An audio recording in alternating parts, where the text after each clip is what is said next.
ಮುಂದೇನಾಯ್ತು ಅಂತ ನೋಡೋಣ ಬನ್ನಿ.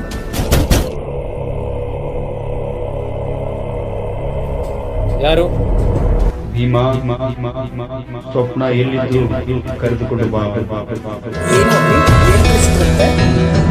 ಸ್ವಪ್ನ ಜಾಗರ್ ಕಟ್ ಫಾರ್ಮುಲಾ ಏನಿದೆ?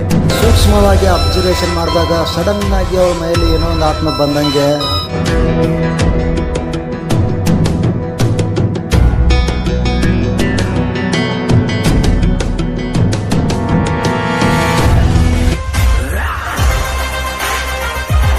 ನಾಗಿನ್ ಎದುರಾಕೊಂಡು ಈ ದುನಿಯಾದಲ್ಲಿ ಯಾರಿಗೂ ಬದುಕಕ್ಕಾಗಲ್ಲ. ಪರವಾಗಿಲ್ಲ, ಚೆನ್ನಾಗಿ ಆವಾಜ್ ಆಗ್ತೀಯ. ನಿನಗೊಂದು ವಿಷಯ ಗೊತ್ತಾ? ಹೋಗೋ, ಇವಳು ಮೈ ಬಿಟ್ಟು ಹೋಗೋ.